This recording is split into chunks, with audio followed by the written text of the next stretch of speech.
This is the only video you'll ever need to watch about 401ks. We're going to cover everything you need to know in the shortest amount of time so you can better manage your money and live a richer, fuller life. So, what is a 401k? A 401k is a special type of investment account that helps you save and invest for retirement. It has much more restrictions compared to a normal investment account, but it helps you pay less in taxes. An investment account lets you buy and sell a variety of different investments. A regular investment account is called a brokerage account. Anyone can open up a brokerage account, put money into it, and pick things to invest in. A 401k is a special type of investment account. It is set up by your employer. Money comes out of your paycheck and goes directly into your 401k. There are two huge benefits of having a 401k. The first benefit is tax savings. A 401k helps you pay less in taxes. This is something a brokerage account does not provide. In a brokerage account, the money that you put in has already been taxed. For example, if you get a paycheck from work for $1,000, probably only $800 will be deposited into your bank account. This is because your employer has taken out money from your paycheck to pay for income taxes that you owe. In a brokerage account, when you sell your investments for a higher price than what you bought them for, you've made money. This is called capital gains. You'll have to pay taxes on these gains. A 401k helps you pay less in taxes in one of two ways.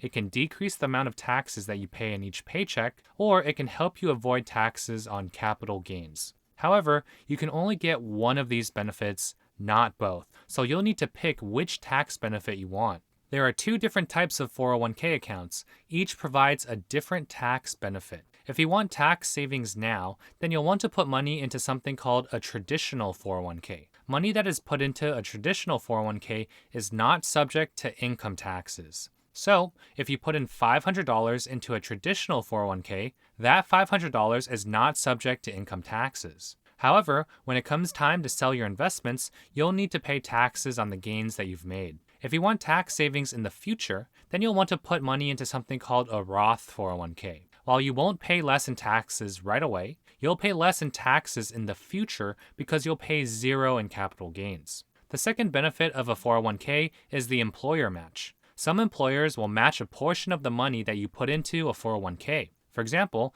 let's say that your company offers an employer match of 50% of contributions up to 6% of your salary. If you make $100,000 a year, 6% of your salary is $6,000. You can contribute up to $6,000, and your employer will put in another 50% of that into your 401k for free. This is basically free money. In this example, if you put $6,000 into your 401k, your employer will put in another $3,000, giving you a $9,000 total balance in your 401k. This is essentially an instant 50% return on your investment. With these benefits comes quite a few restrictions. Here are 5 major restrictions you should be aware of. Number 1, a 401k is tied to an employer. When you change jobs, you will no longer be able to put money into your existing 401k. This usually isn't a big deal because you'll have a new 401k from your new employer that you can put money into. For your old 401k account, you can either leave it as is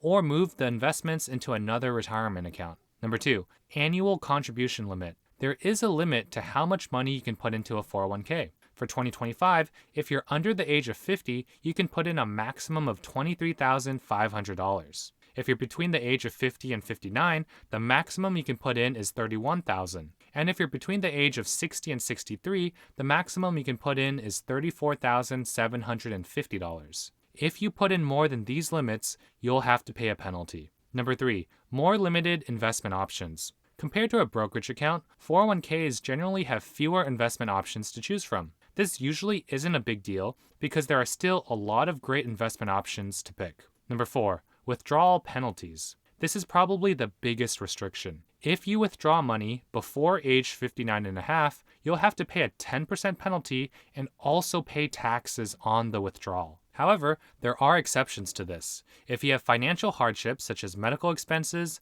buying a home, and educational costs, you may be able to withdraw money from your 401k without taking the penalty. Number 5, required minimum withdrawals at retirement. Lastly, you'll be required to start withdrawing money from your 401k at age 75. If you were born between 1951 and 1959, you'll be required to start withdrawing money at age 73. If you don't make these minimum withdrawals, you'll have to pay penalties. You now know everything you need to know about a 401k. If you liked how short and sweet this video is, you'll love our video that teaches 30 years of personal finance knowledge in under 30 minutes. This is the video that shares everything I know about investing, saving, and taxes that helped me build $1 million in net worth before age 30. Click on that video here or find the link in the video description below.